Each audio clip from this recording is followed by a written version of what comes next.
اور اس وقت دانیال عظیم اس میں گفتگو کر رہے ہیں، آپ کو سنوا دیں۔ تو یہ جو ٹیکس ریکارڈ ہے یہ ثابت کرتا ہے کہ انہوں نے یہ کمپنیاں خریدی ہیں، اور ٹیکس ریکارڈ کس سال کا تھا؟ 2011 کا۔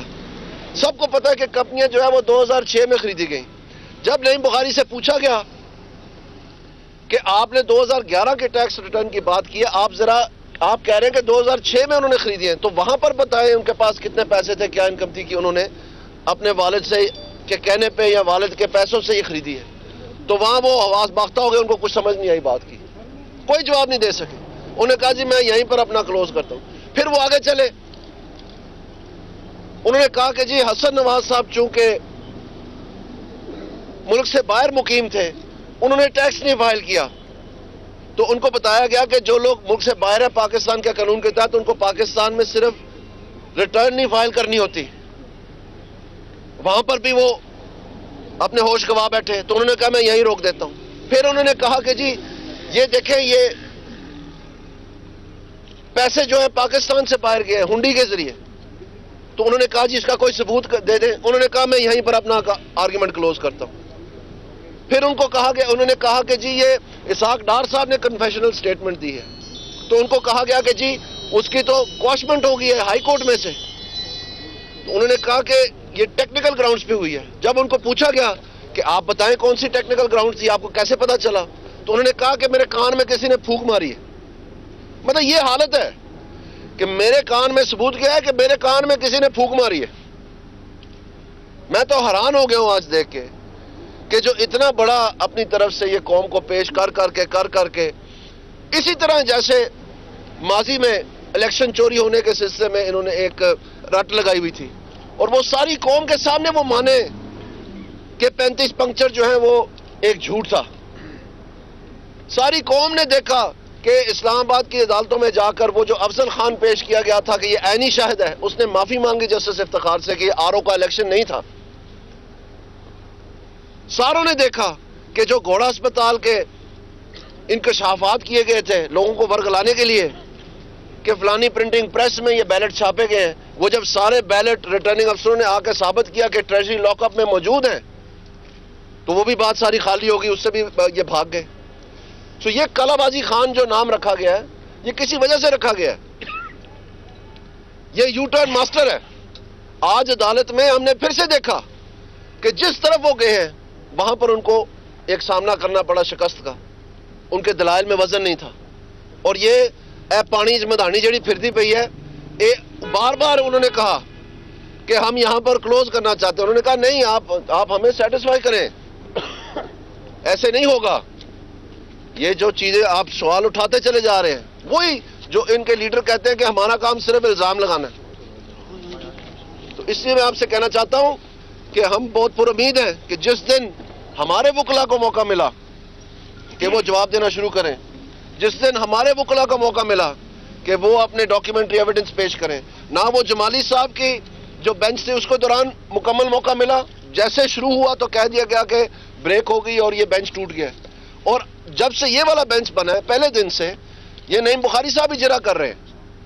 ابھی تک کسی قسم کا اجرا جو ہے وہ ہمارے کسی بھی وکلا نے نہیں کیا۔ تو جب تک سے وہ سامنے نہیں آئیں گے، جب تک ہمارے دلال سامنے نہیں آئیں گے، ان کا جو کھوکھلا پن ہے وہ مکمل طور پر ایکسپلوڈ ہو رہا ہے، اس سے پہلے ہی کہ ہمارے وکیلوں نے کوئی دلائل پیش کیے۔ تو میں سمجھتا ہوں یہ دن بدن پاکستان کے لیے خوشخبری کی طرف ہم بڑھ رہے ہیں، اور یہ جمہوریت کا مستحکم ہونا، پاکستان کی پارلیمنٹ جس کو انہوں نے بار بار اٹیک کیا ہے، پاکستان اداروں کو جس کو پی ٹی آئی نے بار بار اٹیک کیا ہے، ان تمام کا جو ایک روئے رواں ہے اس پوری جمہوری نظام کا، وہ دن بدن مستحکم ہوتا چلا جا رہا ہے۔ تو ہم پر امید ہیں، لک فارورڈ کرتے ہیں کہ اس میں کیا رزلٹ بنتا ہے۔ ایک سیکنڈ عمران خان صاحب پہلے عمران خان صاحب تھے، پھر الزام خان صاحب بنے، اور اب بہتان خان صاحب کہنا چاہیے ان کو، جو کورٹ میں ان کی آرگیومنٹس ہیں ان کو سننے کے بعد۔ دوسری بات یہ ہے، دیکھیں مریم نواز کو کورٹ کے اندر بھی جو ہے بار بار مریم نواز کیا جاتا ہے، کورٹ کے باہر بھی عمران خان صاحب مریم نواز کے بارے میں ان کا نام لیتے ہیں اور ان کے اوپر الزام لگاتے ہیں۔ میرا خیال ہے کہ مریم نواز صاحبہ مریم نواز بی بی کے جو ہے عمران خان صاحب بہت سخت ڈر گئے ہیں کہ 2018 میں مریم بی بی سے وہ شکست حاصل کریں گے، اور ایک اور بات میں کرنا چاہوں گی کہ ایک منتخب وزیر اعظم منتخب حکومت کو ہٹانے کا جو پلان ہیچ کر رہے تھے عمران خان صاحب، کیا اس کی انویسٹیگیشن نہیں ہونی چاہیے؟ کیا اس کو نہیں دیکھنا چاہیے کہ عمران خان صاحب کیا کرنے جا رہے تھے؟ Thank you. ایک میں آخری بات کرنا چاہتا ہوں کہ مختلف ہتھ کنڈے استعمال کیے جا رہے ہیں پی ٹی آئی کی جانب سے کہ یہ جو بار بار ایک نام لے کے ہمیں پکارتے ہیں، جو بار بار یہ گندی زبان استعمال کرتے ہیں، یہ صرف اس حد تک ان کا ذہن جو ہے مفلوج نہیں ہوا.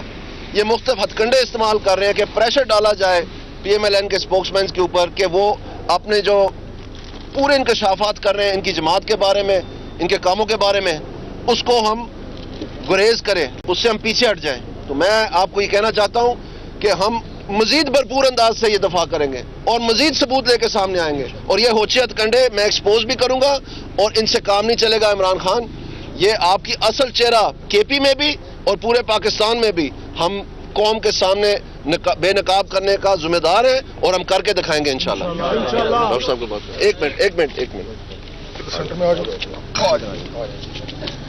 بسم اللہ الرحمن الرحیم. دیکھیں، پاکستان میں اس وقت ایک ایسا کیس زیر سماعت ہے جو پاکستان تحریک انصاف عدالت سے زیادہ میڈیا پہ لڑنے کی کوشش کر رہی ہے، اور یہ ایک بڑی عجیب بات ہے. آج جس جگہ ہم کھڑے ہیں، میں سے ہمیشہ پاکستان کی سب سے بڑی عدالت، اور میں سے مراد میری پارٹی بھی ہے، میرا وزیر اعظم بھی ہے، میرا لیڈر بھی ہے، میرا قائد بھی ہے، ہم سب ہیں. ہم اس کو پاکستان کی سب سے بڑی عدالت بھی سمجھتے ہیں اور اس کے ساتھ ساتھ اسے پاکستان کا سب سے بڑا امپائر بھی سمجھتے ہیں. جس امپائر کے عمران خان صاحب متلاشی ہیں، وہ تو اس کا تو سراغ ہم نہیں لگا سکے، آپ میڈیا بہتر جانتے ہیں، لیکن ہمارے لیے سب سے بڑا امپائر یہ ہے.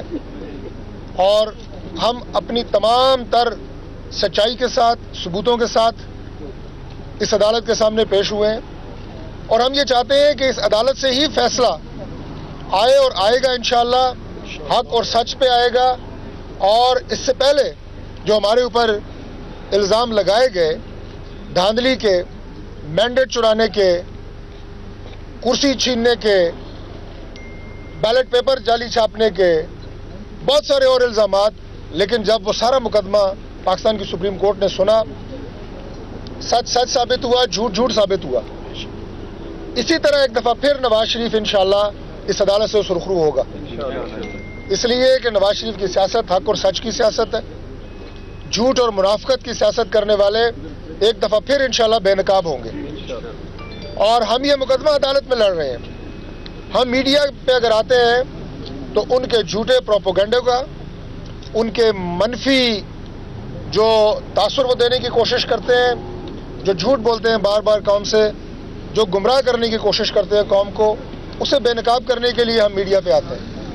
اور آپ نے دیکھا ہوگا کہ جو تمام الزامات عمران خان صاحب میڈیا پہ لگاتے ہیں، ان کی پوری ٹیم میڈیا پہ لگاتی ہے، وہ الزام سپریم کورٹ کے اندر نہیں لگاتے.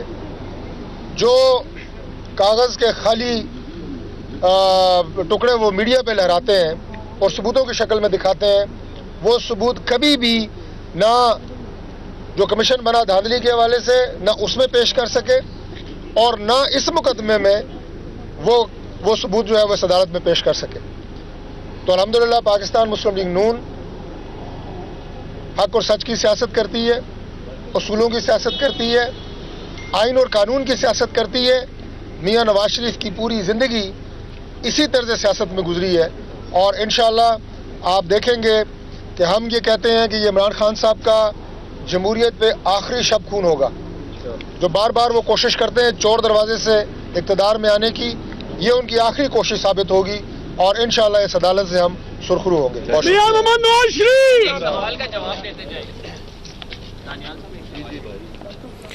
اس وقت آپ نے دیکھا کہ دانیال عزیز اور طارق فضل چودھری اس وقت سپریم کورٹ میں سماعت وقفے کے وقت آ کے گفتگو کر رہے تھے.